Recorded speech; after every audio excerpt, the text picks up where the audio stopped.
Okay, friends. This one is going to be pretty easy. It's going to be chapter 3.5, derivatives of periodic functions. Okay. Okay. It's gonna be so easy, yo. So one, definition of the derivative of sine and cosine. Ready? The derivative, so ddx of sine of x equals cosine of x.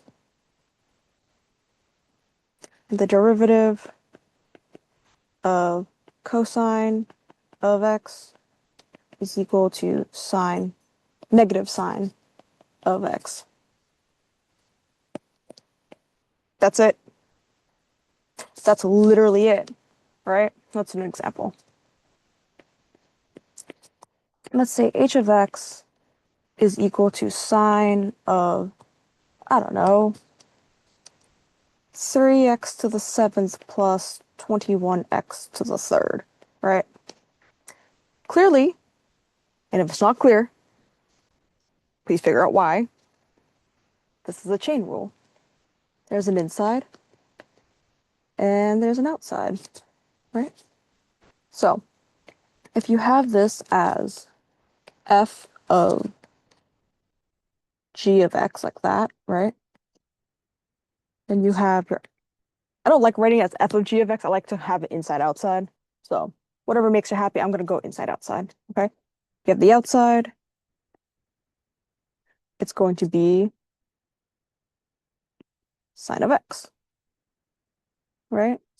And the derivative of the outside, right? I also call it out prime. That's fine too. Is going to be, oh, what did we say the derivative of sine was? Yeah, it's cosine. Cosine of x, right? And now let's do the inside. The inside is 3x sevenths plus 21x to the 3rd, right? The derivative of the inside, you know what? Let's color coordinate it. Why don't we? Derivative of out equals cosine of x. Derivative of the inside is going to be 21x to the 6th plus 63x squared. Okay? If this isn't immediate for you, please figure out why. This is a power rule problem. Okay? This part is a power rule. Okay? At this point, I expect you to be able to do the power rule in your sleep. Okay? And of course, this means that h prime of x is going to be the derivative of the outside, leave the inside alone, right? That is to say, h prime is equal to f prime g of x times g prime of x, right? So f prime, or the outside prime, is going to be cosine, leave the inside alone. So the inside is going to be 3x to the 7th plus 21x cubed. Easy money. Times the derivative of the inside, g prime, which is going to be the whole thing in parentheses, 21x to the 6th plus 63x squared. But please don't try to distribute this, by the way. This is saying this lives inside cosine, and this is saying this gets multiplied to this whole thing. Okay? Different. Yeah, that's it. That's sine and cosine functions for you. I'm gonna do just some examples, okay? So, example 1, let's say f of x is equal to sine of x cubed plus 17x, right? Then f prime of x is going to be the derivative of the outside. Leave the inside alone, so the derivative of sine is cosine. leave the inside alone, so x cubed plus 17x times the derivative of the inside, which is going to be 3x squared plus 17. Another example would be, let's say, f of x is equal to negative 8 cosine of x squared. That's okay, because f prime of x is going to equal, well, the derivative of the outside, so negative 8, right? This is just constant multiple, leave it alone, times, what's the derivative of cosine? Negative sine. Negative sine, leave the inside alone, times the derivative of the inside, which is 2x. For those of us who are color inclined, I'll highlight it up for you and make it all pretty. This is going to go here, this is going to go here, and the derivative of this goes here, right? The derivative of the outside, leave the inside alone, times the derivative of the inside. Okay. I guess if we really want to be consistent, I can highlight this in orange for you. Okay. Okay. So now my next question for you is, I'm going to give you guys to kind of work these out. Okay. For those of you with a keen eye, you might notice that we've already worked through this one and this one. So you just have to do these two. Okay. And of course these. So give it a pause and we'll loop back. So this one should be pretty straightforward. For number 2, you should get f prime of x is equal to 5 cosine of 3x minus 19 times 3. And for number 3, you should get f prime of x is equal to negative cosine of x to the 5th minus 5x times 5x to the 4th minus 5. You don't know how I got this. Wayman, Wayman, Wayman. Fine. If you don't know how I got this, please review the last 5-10 minutes of this video. Okay. Okay. Now the fun part. Let's do number 5, right? You could product rule this or you could chain rule this. Completely up to you. Because I hate myself, I'm going to chain rule this. Okay, this is going to be the same as cosine of x, the whole thing to the negative 1, right? Which is going to be the derivative of the outside, leave the inside alone, times the derivative of the inside. Again, if you want me to color code it, here it is.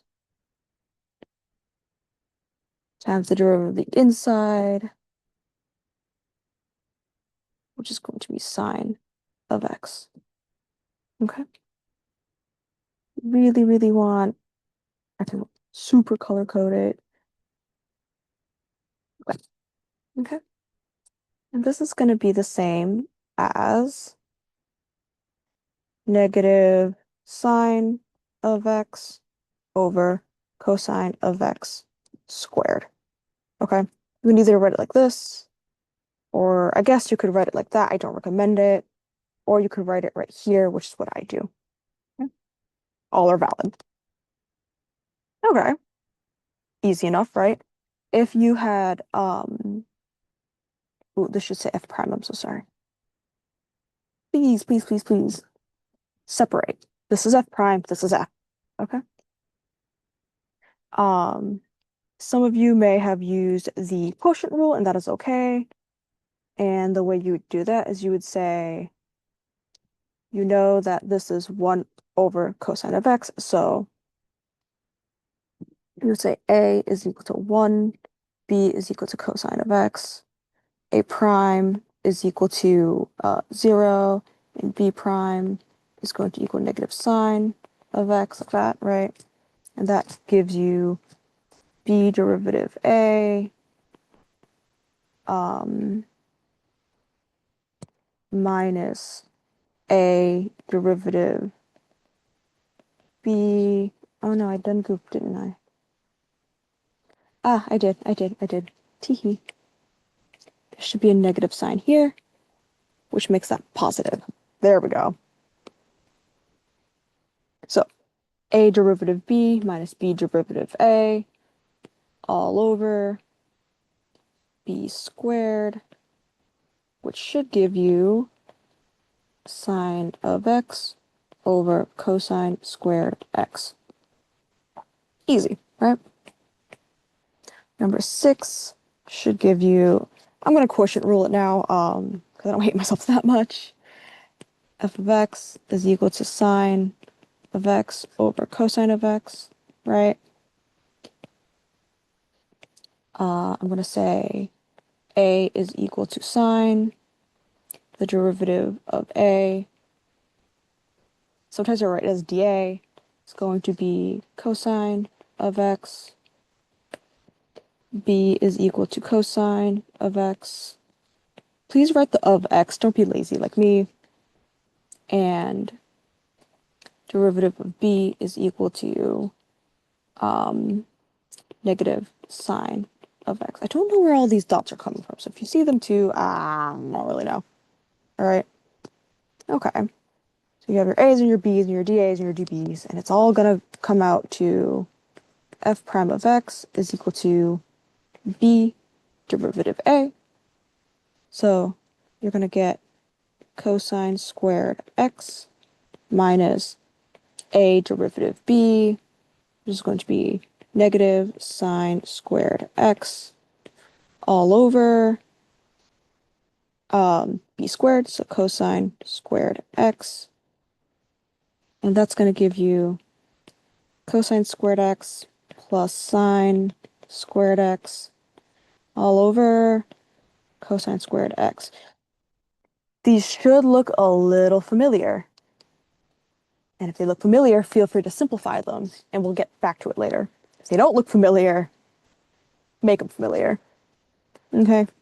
Number 7, you have f of x is equal to 1 over sine of x. Okay. Now I'm going to do this in my head. Okay. I won't write all the intermediate steps like this.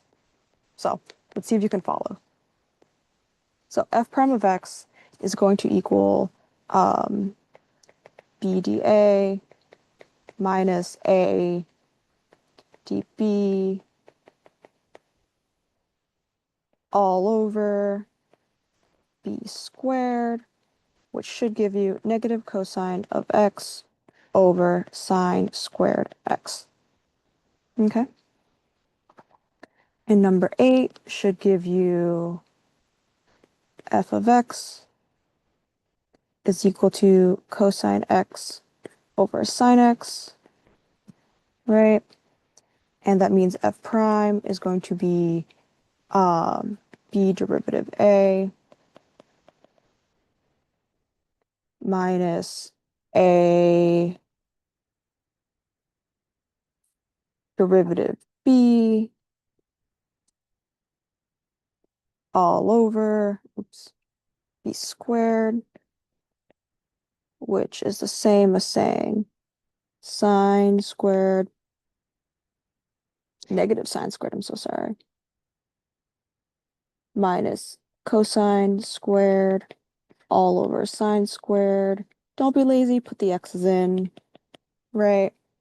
Which can also be written as negative sine squared x plus cosine squared x all over sine squared x. Okay. Now,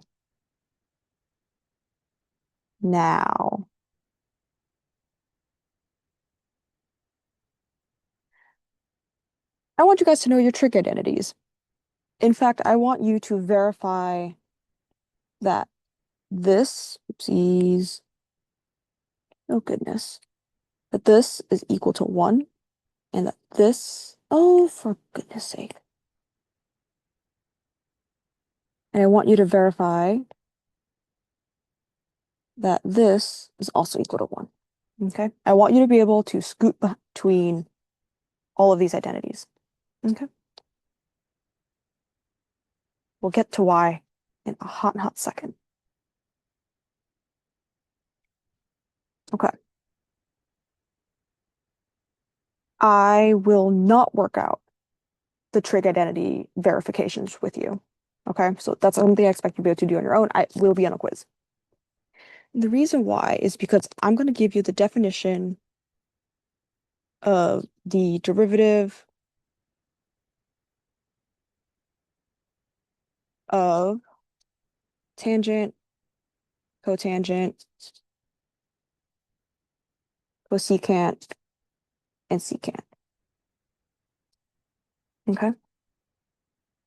And what you should end up with is the derivative of tangent of x. Oh, goodness gracious. What is wrong with my pencil?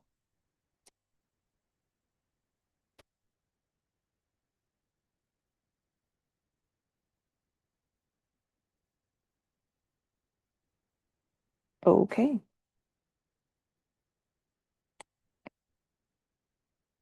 Derivative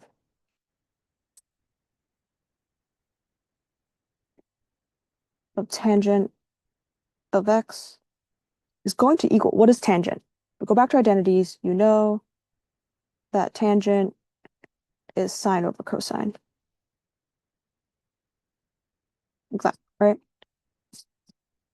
Okay. You've already done sine over cosine. You did it over here. That's problem number 6, right?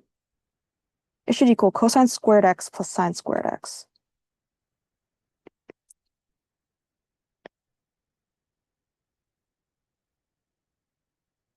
All over, if I remember correctly, it should be all over cosine squared x, right? But I'm going to tell you that this is also equal to secant squared x. Okay? I want you to tell me how to get between here and here. Okay. I'm going to do the same thing for the remaining, 3? Okay?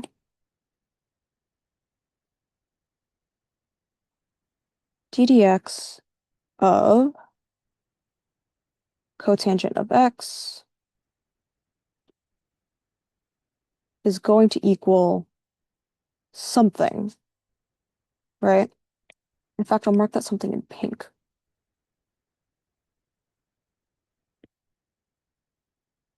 Equal to the derivative of what? Which is going to equal, let me think.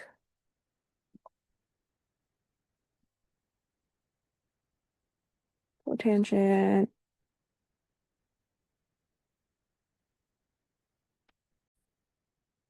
Okay. This is going to equal what exactly? Which is equal to the derivative, which is equal to negative sine squared x plus cosine squared x all over sine squared x.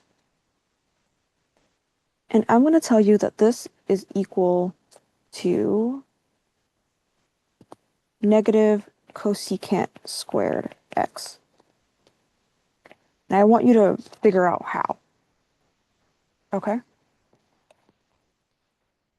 Again, what I'll do is I'll write down all the rules I want you guys to figure out, all the intermediate steps, and then we'll move on from there. Okay? The derivative in terms of x of secant x equals the derivative of what, which is equal to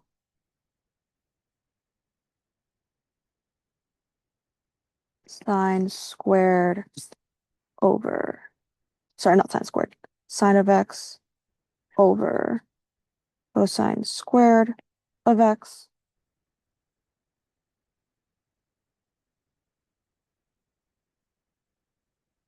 which is equal to tangent of x times secant x. And the last one that I want you guys to figure out is the derivative of cosecant of x, which is going to equal the derivative of something that we've already done, which is equal to negative cosine x over sine squared x.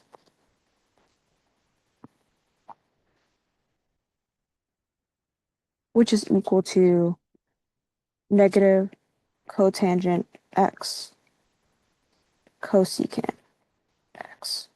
Okay? So, your instructions are going to be as follows. 1, figure out what this transforms into. So you see how tangent of x transforms into something we've already done, right? Cotangent will transform into something too. And so will secant, and so will cosecant. That's based off of trig identities. Okay? Once you have this, you know it's going to equal this. We've already done those. In fact, we've already done this, this, and this, right? This simplifies down to here. This is going to simplify down to here too. How? Right? I want you to figure out how this becomes this, this becomes this, this becomes this, and this becomes this. And all you need is this list right here of trig identities. Okay? Thank you for your attention, and you'll hear back from me soon. Bye now.